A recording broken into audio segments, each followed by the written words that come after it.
अब सीधे चलते हैं प्रोजेक्ट्स बनाने के लिए। और सर ये क्या बोल रहे हो, प्रोजेक्ट्स अभी तो कुछ पढ़ा ही नहीं। एंड मैं हमेशा ये बोलता हूँ कि कभी ये नहीं सोचना है कि पढ़ा नहीं है, और ये मैं गलतफहमी आपकी दूर करूँगा। आपने अभी जितना समझ लिया है रिएक्ट टॉम, सिर्फ एक ही चीज़ समझी है ऑल्दो आपने, but trust me it is enough. और जो थोड़ा बहुत रिक्वायर्ड है वो साथ में हम लोग करते रहेंगे, ठीक है। अच्छा, इस वीडियो को स्टार्ट करने से पहले, इस एक्चुअल डेवलपमेंट जर्नी को स्टार्ट करने से पहले मैं आपको बता दूं कि नोड जो है वो आपके पास में इंस्टॉल्ड होना चाहिए। और जब आपके पास में नोड जेएस इंस्टॉल्ड है तो जो है आप आराम से इस जर्नी को फॉलो कर सकते हैं। और एडिटर के लिए मैं जो है वी एस कोड इंस्टॉल कर रहा, वी एस कोड का यूज़ करूँगा। आप भी इसको यूज़ कर सकते हैं, ठीक है। यहाँ से आपको नोड जेएस जो है डाउनलोड कर लेना है। और सबसे पहले आपको जो है वीट.dev/guide पे आ जाना है, और वीट का ही यूज़ करने वाले हैं हम। अच्छा, होता क्या है, रिएक्ट का यूज़ जो है सिर्फ जो फ्रंट एंड एप्लीकेशंस हैं उनका वेब एप्लीकेशंस बनाने के लिए ही नहीं होता है। रिएक्ट का यूज़ जो है वो आप, रिएक्ट एज अ टेक्नोलॉजी जो है वो सिर्फ वेब एप्लीकेशंस के लिए ही नहीं यूज़ होती है। इसके कई सारे और यूजेस भी हैं। जैसे इसका यूज़ आप मोबाइल ऐप्स बनाने के लिए भी कर सकते हो, एंड राइटिंग भी अच्छी है मेरी। और आप वेब ऐप्स भी बना सकते हो, वेब ऐप्स यानी वेबसाइट्स, ठीक है। तो ये दो तरह से चीज़ें काम करती हैं, और ये दोनों ही चीज़ें जो है रिएक्ट आपको ऑफ़र करता है। अब ये दोनों चीज़ें ऑफ़र कैसे कर पा रहा होता है, जो ऐप्स बनाने के लिए रिएक्ट यूज़ करता है उसको बोलते हैं रिएक्ट नेटिव, ठीक है। तो रिएक्ट जो है यहाँ पे रिएक्ट नेटिव का यूज़ करता है आपको ये फंक्शनैलिटी देने के लिए। एंड जो वेब ऐप्स आप बनाते हैं वो आप रिएक्ट डॉम की मदद से बनाते हैं, ठीक है। तो ये तो हो गया कि किस तरह से जो है आप रिएक्ट की चीज़ें बना सकते हैं।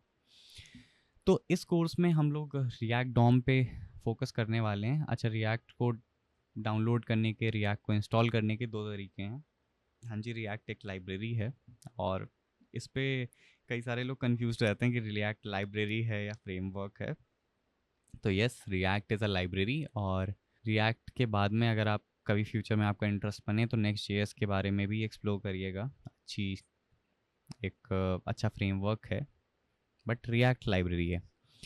और रिएक्ट को जो है आप अपने सिस्टम में इंस्टॉल करने के लिए दो तरीके फॉलो कर सकते हैं। एक पहला तरीका तो ये होता है कि आप वीट का यूज़ कर लें, और दूसरा तरीका ये होता है कि आप रिएक्ट को बोलें कि मैं आपको जो है क्रिएट रिएक्ट ऐप के थ्रू यूज़ करना चाह रहा हूँ। CRA आप लिख सकते हैं, एंड क्रिएट रिएक्ट ऐप, वो समझ जाता है कि क्या भाई आप बात करना चाह रहे हैं। तो ये वाली डॉक्यूमेंटेशन डेप्रिकेट हो गई, हम लोग नई वाली डॉक्यूमेंटेशन पे चलेंगे। एंड तो उन्होंने ये जो रिएक्ट ऐप की बात मैं कर रहा था, ये जो है ये अभी डेप्रिकेट हो गया। डेप्रिकेट होने का मतलब होता है कि अब हम लोग उसको डेवलपमेंट में बहुत ज़्यादा यूज़ करना अवॉइड करते हैं। और क्यों करते हैं, कई सारी परफॉर्मेंस इश्यूज आ रहे थे, कई सारी चीज़ें थी, तो उसकी वजह से उसको डिप्रिकेट किया गया। खैर वो हमारा पार्ट नहीं है, वो रिएक्ट टीम ने हैंडल किया है, जो भी किया है अच्छा किया है। बट होता क्या था कि ये जो क्रिएट रिएक्ट ऐप से आप चीज़ें बनाते थे ये बड़ी बल्कि होती थी, है ना। आपको इनिशियली तो सारी चीज़ें नहीं चाहिए, और ख़ासकर आप अगर आप सीख रहे हो तो आपको तो सारा कुछ नहीं चाहिए। तो जब आपको सारा कुछ नहीं चाहिए, और सारा कुछ मैं बात कर रहा हूँ जब आप टेक्नोलॉजी को लर्न कर रहे हो, जब आप टेक्नोलॉजी को इंस्टॉल कर रहे हो अपने सिस्टम पे, तो आपको रिएक्ट की सारी फंक्शनैलिटीज़ एकदम से तो नहीं चाहिए होंगी, ना ही आपकी वेबसाइट को एकदम से चाहिए होंगी। बट क्रिएट रिएक्ट ऐप क्या करता था, वो सारी ही चीज़ें बहुत एकदम से इंस्टॉल करने की कोशिश करता था, जिसकी वजह से जो बंडल साइज़ था वो काफ़ी बढ़ जाता था। उस प्रॉब्लम को सॉल्व किया हमारे वीट ने। वीट क्या है, बंडलर है। और ये बंडलर का यूज़ हम लोग करते हैं ताकि हम जो है हमारे रिएक्ट को यूज़ कर पाएँ with the help of wheat, ठीक। तो डायरेक्ट रिएक्ट को यूज़ करते तो थोड़ा सा बल्कि हो रहा था, तो हमने कहा कि हम वीट के थ्रू कर लेंगे, और काम हो रहा है तो कोई दिक्कत की वाली बात भी नहीं है। तो आपको थोड़ा सा यहाँ पे नीचे आ जाना है, एंड यहाँ पे आपको दिख जाएगा your first wheat react project, ठीक है। और यहाँ पे npm वाले सेक्शन में जाइएगा, और इसको जो है कॉपी कर लेना है यहाँ से। मैं जो है बन से कॉपी कर रहा हूँ क्योंकि मेरे सिस्टम पे मैं थोड़ा ज़्यादा परफॉर्मेंस को फास्ट करने की कोशिश कर रहा हूँ, तो इस वजह से मैं बन का यूज़ कर रहा हूँ। आपको जो है अगर npm अच्छा लगता है तो आप npm से करिए, बन का भी इंस्टॉलेशन चैट जीपीटी करिएगा, मिल जाएगा। एक सिंपल सी कमांड होती है। और जल्दी से एक प्रोजेक्ट वीएस कोड में जाइए और ओपन फोल्डर पे क्लिक कीजिए, और जो भी यहाँ पे भी आपका फोल्डर बना हुआ हो उसको ओपन कर लीजिए। और जैसे ही आप फोल्डर को जो है ओपन करते हैं, फिर कंट्रोल और एस्केप की के जस्ट नीचे जो बैकटिक की होती है ना, उसको प्रेस करना है और आप टर्मिनल आपका खुल जाएगा। इस टर्मिनल को खुलते ही आपको क्या करना है, ठीक है, एक नया टर्मिनल खोल लेते हैं। तो एक नया टर्मिनल हमारे पास में आ गया है और इस टर्मिनल में हम शुरू करने जा रहे हैं आपकी रिएक्ट की इस वंडरफुल सी जर्नी को। करना कुछ नहीं है, आपको यहाँ पे सिंपली पेस्ट कर देना है। पेस्ट कैसे करोगे, राइट क्लिक करना है एंड पेस्ट हो जाता है। अगर आप मैक पे हो, मैंने कॉपी नहीं किया गया, तो राइट क्लिक करना है और पेस्ट हो जाएगा एंड सिंपली प्रेस एंटर। अब वो आपसे पूछेगा कि प्रोजेक्ट का नाम क्या रखना चाह रहे हो, तो चलिए पहला प्रोजेक्ट है तो let's write our first project. ठीक है, तो अब वो पूछ रहा है कि भाई आप यूज़ क्या करना चाह रहे हो। अभी वो मेंशन तो कर रहा है कि framework, but react is a library, इसको याद रखिएगा। रिएक्ट सेलेक्ट कर लेंगे और नहीं टाइप स्क्रिप्ट अभी नहीं करना है, फ्यूचर में भले ही करें, अभी तो जावास्क्रिप्ट के साथ जाना है। तो अच्छा, अप डाउन कीज़ की मदद से ऊपर नीचे आप नेविगेट कर सकते हो और एंटर की मदद से आप जो है सिलेक्ट कर सकते हो। ठीक है, तो उसने अब हमें बता दिया है कि सबसे पहले आप ये 3 चीज़ों को जो है फॉलो कर लीजिए। अच्छा, कई सारे लोग यहाँ पे क्या करेंगे, वो सीधे सीधे ये आपके में यहाँ पे npm इंस्टॉल आ रहा होगा, तो उससे कोई घबराने वाली बात नहीं है। जो इंस्ट्रक्शन वो दे रहा है उसको आपको सिंपली फॉलो कर लेना है। और यहाँ पे कुछ लोग ऐसा सोच रहे होंगे कि भाई सीधे सीधे इंस्टॉल कर देते हैं इस वाली कमांड का यूज़ करके और मेरा प्रोजेक्ट चल जाएगा, तो यहीं पे कई सारे लोग गलती करते हैं। कॉपी हमेशा यहाँ से करिएगा, क्योंकि आप देखिए आपका यहाँ पे एक प्रोजेक्ट बन गया है, ठीक है, और ये प्रोजेक्ट आप अभी रिएक्ट 01 में हैं, बट आपका प्रोजेक्ट जो है वो आर फर्स्ट प्रोजेक्ट नाम के फोल्डर के अंदर है। ठीक, तो क्योंकि ये उसके अंदर है तो हम सबसे पहले क्या बोलेंगे कि cd और जो भी आपका प्रोजेक्ट का नाम है, मैंने आर फर्स्ट प्रोजेक्ट करके बनाया है तो मैं उसको उस तरह से लिख रहा हूँ। आपने अगर मान लीजिए आपका नाम से बनाया हो तो आप अपना नाम यहाँ पे लिख दीजिएगा और सिंपली प्रेस एंटर। अब देखिए मेरी जो डायरेक्टरी है वो चेंज हो गई है, अब मैं आर फर्स्ट प्रोजेक्ट के अंदर हूँ। अब मेरे को रिएक्ट ने क्या बोला कि अब आप सिंपली जो है इंस्टॉल कर लीजिए। इंस्टॉल कैसे करेंगे, बन इंस्टॉल। अच्छा, बन थोड़ा सा फास्ट होता है इसलिए मैं बन का यूज़ कर रहा हूँ। ये npm जैसा ही है, अभी के लिए बोल सकते हैं कि बन जैसा ही है, और आगे बात करेंगे कि एग्जैक्टली इसका यूज़ क्यों किया, ये फास्ट क्यों है। अगर आपने npm इंस्टॉल किया तो आप npm लिख सकते हैं। अच्छा, यहाँ से आगे जहाँ पे भी मैं बन या बन x लिख रहा हूँ, आप वहाँ पे npm या npx लिख दीजिएगा। ठीक है, और बन इंस्टॉल किया, सिंपली प्रेस एंटर और ये इंस्टॉल करने लग जाएगा। और अगर आप npm के यूज़ कर रहे हैं तो हो सकता है थोड़ा सा टाइम लगे, तो खाना वाना खा के आइएगा, एक नैप ले लीजिएगा, फिर वापस आइएगा। अब देखिए जैसे ही मैंने इंस्टॉल पे बटन पे क्लिक किया, मैंने एंटर किया, आपको एक चीज़ दिखी होगी, ये फ़ोल्डर पहले नहीं था। अगर आप अपने सिस्टम में भी देखेंगे तो ये नोड मॉड्यूल्स फ़ोल्डर जो है नहीं था। अगर आपने नहीं देखा तो मैं एक बार दोबारा दिखा देता हूँ आपको। इसको डिलीट कर देते हैं इसको और दोबारा से बोलते हैं कि भाई आप इंस्टॉल करो। अब देखिएगा जैसे मैं इंस्टॉल पे क्लिक करता हूँ, ये नोड मॉड्यूल्स नाम का फ़ोल्डर जो है दोबारा से यहाँ पे दिखने लग गया है। अब डरिएगा मत इतनी सारी फाइल्स देख के कि जावास्क्रिप्ट में तो सिर्फ एक फ़ाइल होती थी, HTML था, एक CSS की फ़ाइल थी और मेरा काम हो जाता था। हम लोग डरने वरने वाले नहीं हैं, ठीक है, और सिर्फ इस छोटे से फोल्डर स्ट्रक्चर से थोड़ी डर जाना है। अपने को तो इससे भी बड़े बड़े प्रोजेक्ट्स बनाने हैं, तो कोई ज़रूरत नहीं है परेशान होने की। मैं आपको इतना सिंपल कर दूंगा कि बस कोई आपसे बोलेगा कि ये प्रोजेक्ट बनाना है, आप बना के दे देंगे। तो सबसे पहले यहाँ पे जाना कहाँ पे है, सबसे पहले यहाँ पे ढूंढिए पैकेज डॉट जेसॉन कहाँ पे है। सबसे पहले किसी भी प्रोजेक्ट में जाना है, सबसे पहले पैकेज डॉट जेसॉन फाइल को ढूंढना है। ठीक है, मुझे तो मिल गई, आपको मिली अपने सिस्टम पे, और अगर मिल गई है तो सबसे पहले जाइए वहाँ पे, देखिए नेम आपका वही है जो आपने लिखा है। मैं रेकमेंड करता हूँ कि आपका पहला प्रोजेक्ट है तो पहला पहला प्रोजेक्ट लिख लीजिएगा, और उसके बाद में ये वर्जन्स बता रहा है, क्या टाइप है इसका, मॉड्यूल टाइप है, ठीक है, क्या स्क्रिप्ट्स आप रन करने वाले हैं। अच्छा, स्क्रिप्ट्स क्या होती हैं, जैसे आपने अभी npm इंस्टॉल किया तो कुछ चीज़ें हुई ना, उसी तरह से अभी हम लोग क्या करेंगे, npm रन करके कुछ चीज़ें यूज़ करेंगे। डेफ का यूज़ हम लोग करते हैं, वो सारी चीज़ें अभी मैं बताऊंगा। तो ये जो बिल्ड है इसका कमांड का यूज़ होता है जब आप प्रोडक्शन में इस चीज़ को डिप्लॉय करते हैं, इस ऐप को आप प्रोडक्शन में डाल रहे होते हैं। प्रोडक्शन से मेरा मतलब है जब आप दुनिया को इस प्रोजेक्ट को जो है पब्लिक एक्सेस दे देते हैं। अभी तो ये आपके सिस्टम के अंदर ही है, बट जब आप इसको डिप्लॉय करोगे तब आप बिल्ड कमांड का यूज़ करोगे या बिल्ड स्क्रिप्ट का यूज़ करोगे। तो लिंट का जो यूज़ आता है वो होता है आपका, जो एरर्स वगैरह आ रही होती हैं, जो हाईलाइट आपको हो रही होती हैं, तो वो जो है ये लिंट जो है डिटेक्ट कर लेता है और आपको हेल्प करता है ड्यूरिंग दी डेवलपमेंट। ठीक है, थोड़ी सी गले में दिक्कत हो गई थी। प्रीव्यू भी जो है जैसा नाम बता रहा है प्रीव्यू वगैरह करने के लिए यूज़ होता है। अच्छा, इन सारी चीज़ों को बिल्कुल ऐसा नहीं है कि याद ही कर लेना है अभी भी, बिल्कुल ज़रूरत नहीं है याद व्याद करने की, जस्ट गो विद इट और धीरे धीरे चीज़ें जो हैं समझ में आने लगती हैं। अच्छा, इसमें से सारी चीज़ों को आपको बिल्कुल बाय हार्ट लर्न करने की ज़रूरत भी नहीं है, वो विद एक्सपीरियंस आप चीज़ें सीखते हैं। ठीक है, डिपेंडेंसीज क्या होती हैं, जैसे अभी हम मैंने आपको बताया था कि आप रिएक्ट डॉम का सबसे ज़्यादा यूज़ करने वाले हैं। रिएक्ट के अंदर ही इस रिएक्ट डॉम को भी जो है आपको दिया जाता है ताकि आप वेब एप्लीकेशंस बना पाएँ। इनका वर्जन्स यहाँ पे लिखे हुए हैं कि भाई ये वर्जन का हम लोग यूज़ करेंगे। ठीक है, अब डेव डिपेंडेंसीज क्या होती हैं, ये डिपेंडेंसीज वो डिपेंडेंसीज होती हैं जो आप डेवलपमेंट के टाइम पे यूज़ करते हैं। ये आपको कभी भी तब नहीं मिलेंगी जब आप अपने एप्लीकेशन को डिप्लॉय करेंगे, वहाँ पे इसका कोई यूज़ नहीं है। ये यूज़ तभी होंगी जब हम और आप जैसे डेवलपर्स यहाँ पे काम कर रहे हैं। ठीक है, अब हम लोग सीधे चलते हैं। सबसे पहले तो अननेसेसरी चीज़ों को यहाँ से हटा देते हैं। तो ये जो readme.md करके है इसको हटा दीजिए। और अभी अभी काफ़ी सारी चीज़ें करनी है, गेट इग्नोर को भी आप हटा सकते हैं, तो आपको ऐसा नहीं लगेगा कि बहुत ज़्यादा कुछ एकदम से देख लिया है। और अब सीधे से चलते हैं हम लोग एसआरसी के अंदर।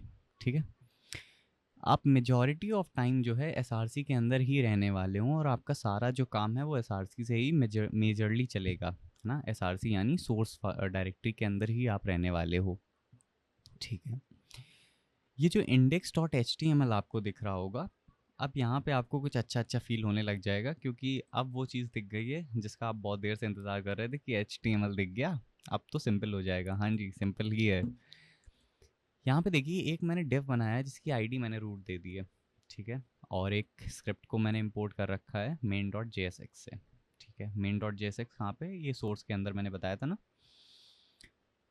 तो चलिए अब चल लेते हैं main.jsx के अंदर, उनसे भी पूछ लेते हैं कि भाई आपने क्या किया। तो देखिएगा, आप ध्यान से देखिएगा, आपको अब जावास्क्रिप्ट के फाउंडेशंस ही काम आने वाले हैं यहाँ पे। रिमेंबर, ये गेट एलिमेंट बाय आईडी कुछ याद आ रहा है, रूट। अभी इससे पहले आपने index.html में इस चीज़ को रूट बोला है, अब आप यहाँ पे इसको टारगेट कर रहे हो। फिर आप क्या बोल रहे हो, आप क्रिएट रूट का इस्तेमाल कर रहे हो। क्रिएट रूट क्या है, आप रिएक्ट डॉम से लेके आए हो। ये देखिए, समझने की कोशिश नहीं करनी है, जस्ट सुनिए मैं क्या बोल रहा हूँ। इस क्रिएट रूट को आप लेके आए हो, आप रिएक्ट से बोला है कि एक रूट बना दो। उस रूट में मैं रेंडर करूँगा, क्या रेंडर करूँगा, इस ऐप को। ये स्ट्रिक्ट मोड क्या है, डेवलपमेंट के टाइम यूज़ होता है, आप चाहो तो हटा भी सकते हो, बट ठीक है, बना रहने देते हैं। तो आपने क्या बोला कि रूट को लेके आओ, उस रूट को पकड़ के उसमें ये ऐप चीज़ जो है इसको रेंडर करवा दो। रेंडर करवाने का मतलब क्या होता है, उसके अंदर इस चीज़ को रख दो। ठीक, समझ गया। तो ये ऐप आ कहाँ से रहा है, ऐप यहाँ पे देखो ना, ये इसको मैंने यहाँ से इंपोर्ट किया हुआ है और ये ऐप जो है ये आ रहा है app.jsx से। अब ये app.jsx कहाँ पे है, ये रहा, मिल गया ना। अब ये जो app.jsx है, अब इससे पूछिए कि भाई साहब आप क्या सेंड कर रहे थे। तो वो जो सेंड कर रहा था, सबसे पहले तो इसको डिलीट कर देते हैं, इतना बड़ा हमें कुछ नहीं सेंड करना। मैं इससे बोल रहा हूँ कि एक डिफ को सेंड करो ना। और मैं, चलिए माई नेम इज़ लिख लेते हैं, माई नेम इज़ शौर्य, मेरा नाम शौर्य, आपका जो भी हो आप वो लिख लीजिएगा। और ये जो बाकी सारी चीज़ें हैं जिनका हमें यूज़ नहीं है उनको डिलीट कर देते हैं। ठीक है, चलिए। और अब यहाँ पे क्या करते हैं, रन करना है ना फाइल को, आउटपुट भी तो देखना है इसका। आउटपुट कैसे देखोगे, रिमेंबर स्क्रिप्ट्स के बारे में आपको बताया। अभी आप डेवलपमेंट में हैं तो जाहिर सी बात है डेवलपमेंट वाली स्क्रिप्ट चलाएंगे, बट क्यों चला रहे हैं, कैसे चला रहे हैं, क्या होगा, अभी कुछ नहीं सोचना है। पहला प्रोजेक्ट है हमारा, हमें सिर्फ प्रोजेक्ट से मतलब है।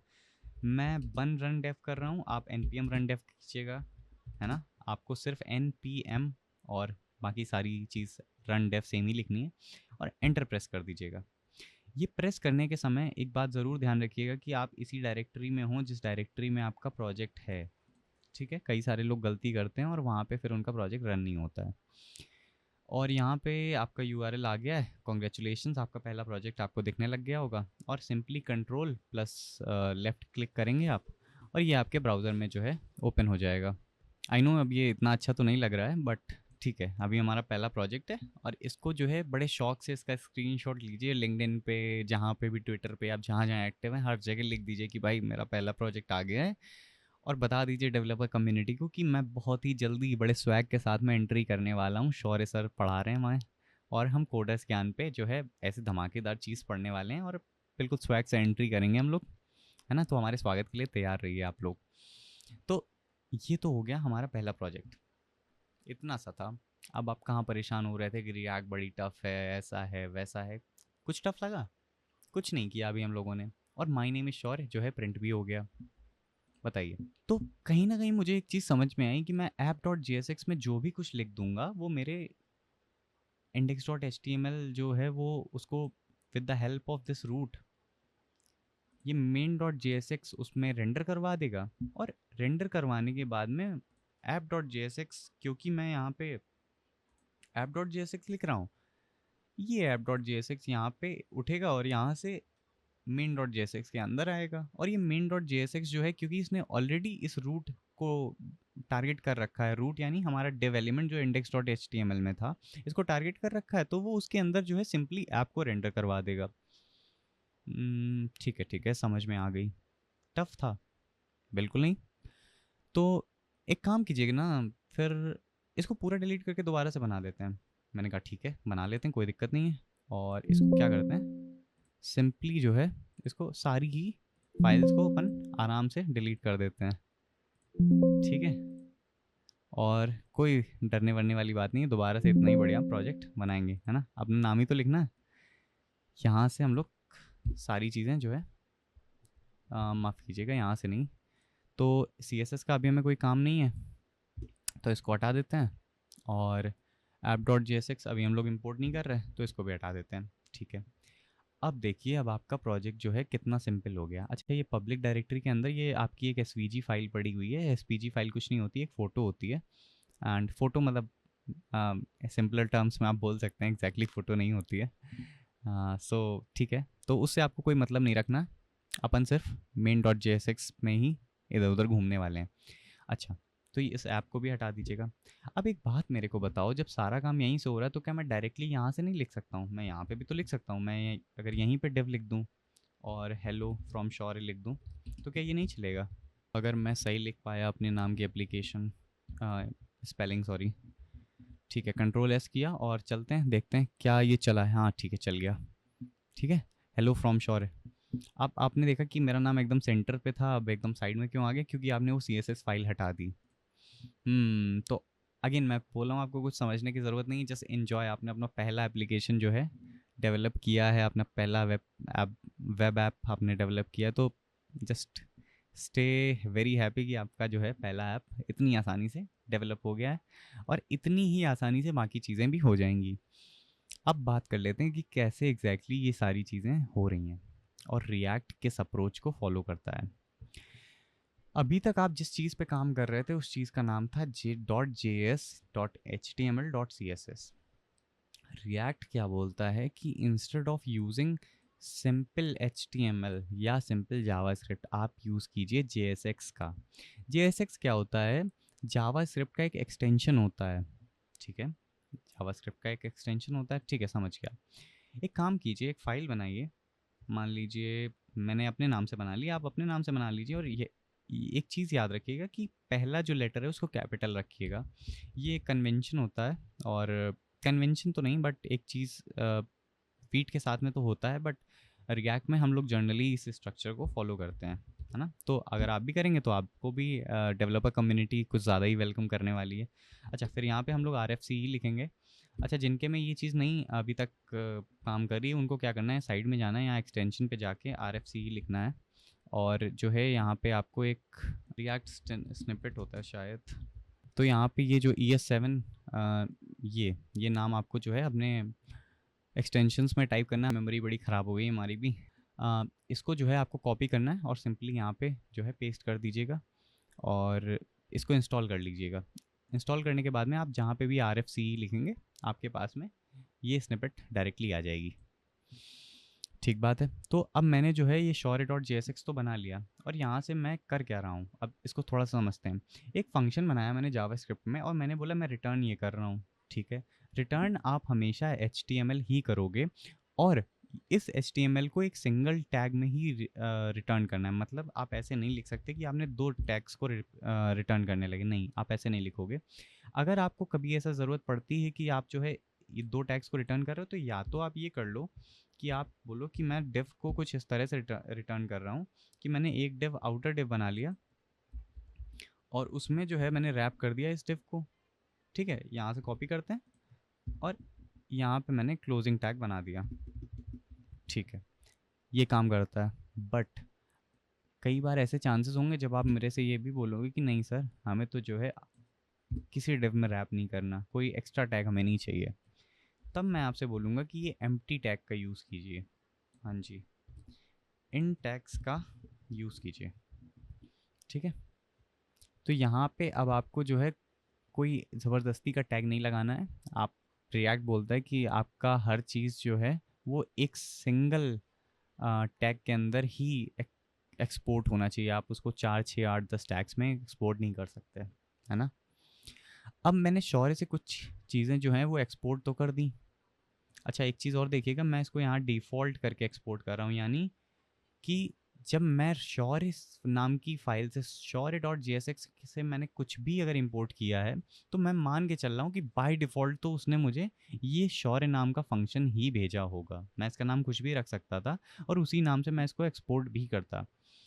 जब मैंने यहाँ पे शौर्य लिखा है तो मेरा फंक्शन, मैंने रिएक्ट को ये बता दिया कि भाई मैं यहाँ से शौर्य नाम के फंक्शन को बाय डिफ़ॉल्ट भेज रहा हूँ। कोई कुछ भी अगर आपको ना बताए कि उसे क्या इंपोर्ट करना है, तो आप सिंपली जो है शौर्य को उसको दे दीजिएगा। अभी समझेंगे इसका क्या मतलब होता है। और यहाँ पे मैं क्या बोलूँगा उससे, मैं उससे बोलूँगा कि एक काम करो ना, आप शौर्य से जो है लेके आ जाओ, वो जो फंक्शन है वो लेके आ जाओ शौर्य नाम की इस फाइल से, ठीक है। तो उसने कहा कि शौर्य नाम की फ़ाइल है कहाँ? मैंने कहा इसी सेम डायरेक्टरी में। सेम डायरेक्टरी कैसे रिप्रेजेंट होती है, आप HTML में पढ़ के आए होंगे, मैं मान के चल रहा हूँ। और इस शौर्य नाम की फ़ाइल से मैंने, क्योंकि मैंने इसको अपनी इस फाइल में main.jsx में मैंने इंक्लूड कर लिया, तो अब मैं सिंपली इसको रैप करूँगा अपने टैग्स के अंदर।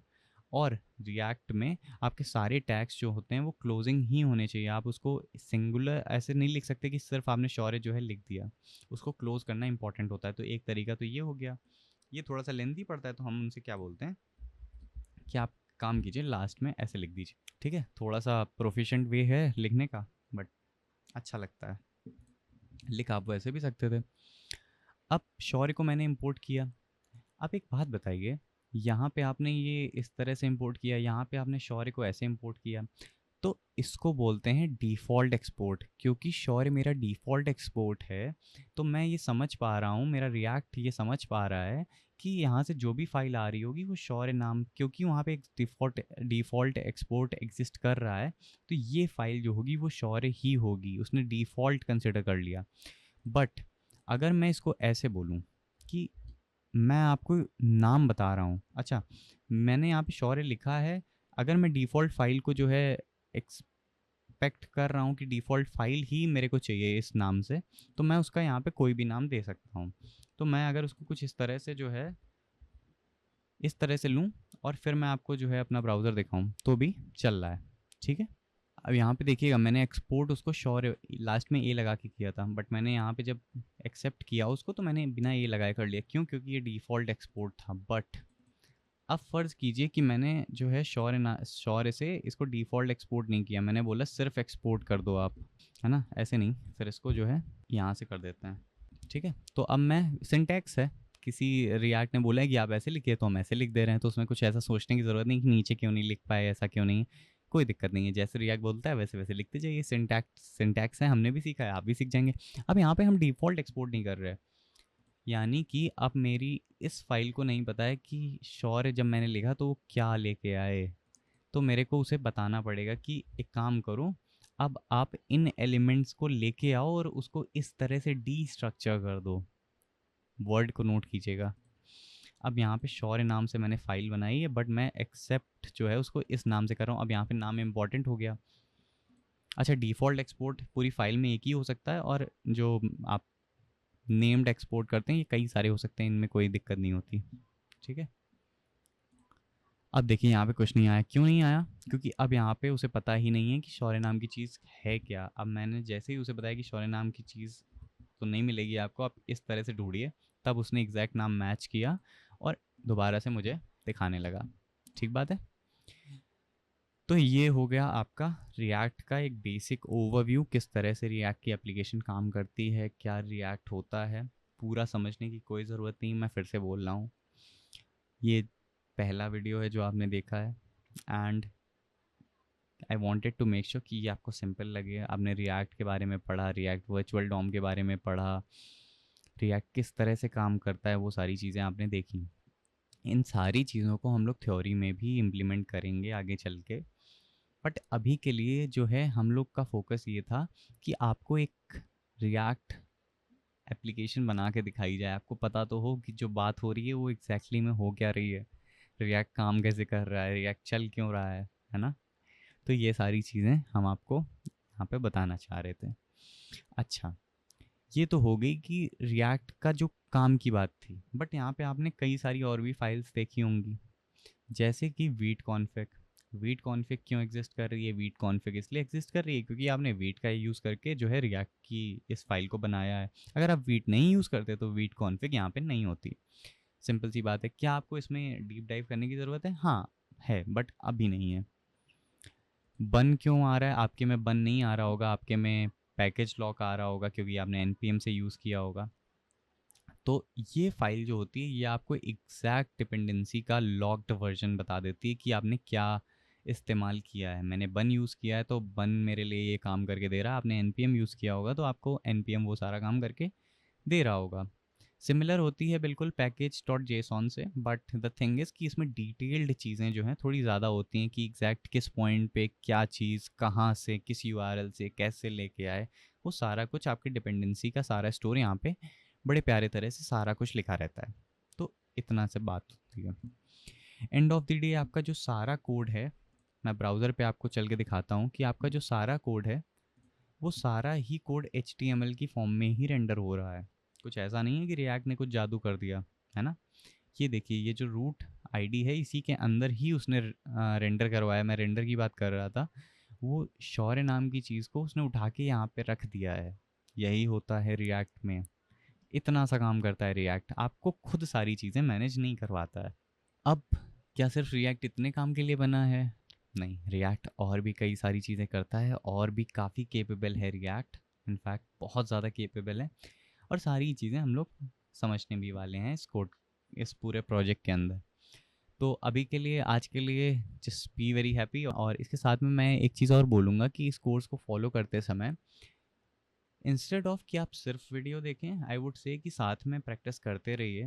आपको अभी शायद ऐसा लग रहा हो कि ये अभी तो बड़ा लाइट जा रही चीज़ें, सारी कुछ समझ में आ रहा है, बट ये नॉर्मल जावास्क्रिप्ट नहीं है। जब आप जैसे जैसे आगे बढ़ते हैं टेक्नोलॉजीज़ में, तो आपको खुद भी कोड लिखते जाना है ना। क्योंकि मेरे को ये सारी चीज़ें अब नहीं सीखनी, मैं इनको पढ़ चुका हूँ, मैं इनको सीख चुका हूँ, और अब मैं थोड़ा इनके ऊपर जो है अलग चीज़ें सीखता हूँ। बट आप इसको अभी सीख रहे हैं, कोई यहाँ पे देखा होगा कि एंड ऑफ द डे सारी चीज़ें जो कन्वर्ट हो रही हैं वो सारी चीज़ें कन्वर्ट HTML में ही हो रही हैं। तो कुछ ऐसा रॉकेट साइंस नहीं है जो रिएक्ट खुद अलग आपके लिए कुछ कर देगा, नहीं, रिएक्ट भी सारी चीज़ें आपके लिए जो है HTML CSS और जावास्क्रिप्ट में ही करेगा। कुछ ब्राउज़र पे हो रहा है तो वो इन तीन टेक्नोलॉजीज से ही हो रहा है। रिएक्ट क्या करता है कि वो इंटरनली काफ़ी सारी चीज़ें मैनेज करता है। आपने कभी भी रूट के अंदर खुद शौर्य नहीं लिखा है, ये रिएक्ट ने आपके लिए कर दिया है। ये जो एम्प्टी डिव है, ये जो रेंडर की मैं बात कर रहा था, रिमेंबर रेंडर की हमने यहाँ पे बात की थी, ये जो रेंडर वाली चीज़ थी, ये इसका कमाल है कि इसने उठा के इस शौर्य वाले कंपोनेंट को, इसको कंपोनेंट बोलते हैं बाय द वे, इस कंपोनेंट को उठा के यहाँ पे रख दिया है। तो ये था हमारा रिएक्ट का एक डेमो। और आई वुड से कि जब आप इसको पढ़ रहे हैं, इस कोर्स को देख रहे हैं, तो मेरे करने के साथ में मैं जैसे जैसे चीज़ें करता जा रहा हूँ, मैं कोड लिखता जा रहा हूँ, तो एक बार मुझे देख लीजिएगा और उसके बाद में खुद ज़रूर ट्राई कीजिएगा। नोट्स और जो भी कोड मैंने लिखा है ये ज़रूर मैं आपको अवेलेबल करवा दूंगा, बट उससे ज़्यादा ज़रूरी है कि आप इन सारी चीज़ों को खुद लिखें, क्योंकि मेरे लिखने से ज़्यादा ज़रूरी है कि आप लिखें इसको। और इस कोर्स को लास्ट तक कंप्लीट करिएगा, पूरा देखिएगा, ताकि आपको जो है इन डेप्थ आइडिया हो पाए कि रिएक्ट काम कैसे कर रहा है, रिएक्ट में क्या चीज़ें चल रही हैं। एक प्रॉमिस जो मैं आपसे करना चाहूँगा वो ये है कि जैसे आपको ये वीडियो समझ में आया, जैसे आपको कोई डिफ़िकल्टी फेस नहीं करनी पड़ी इसको समझने में, वैसे ही आगे भी सारी चीज़ें इतनी ही आसानी से आपको समझ में आने वाली हैं।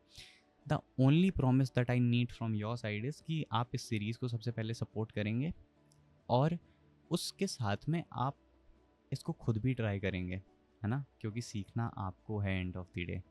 तो आई नो आप काफ़ी ज़्यादा प्यार देने वाले हैं, तो ठीक है, चलिए नेक्स्ट वीडियो में मिलते हैं और ऐसे ही बड़ा बढ़िया सा वीडियो बना के लाएंगे। और आई नो थोड़ा सा लंबा हो गया वीडियो और आप माइंड नहीं करेंगे। चलिए, thank you so much for watching this video. मिलते हैं नए वीडियो में।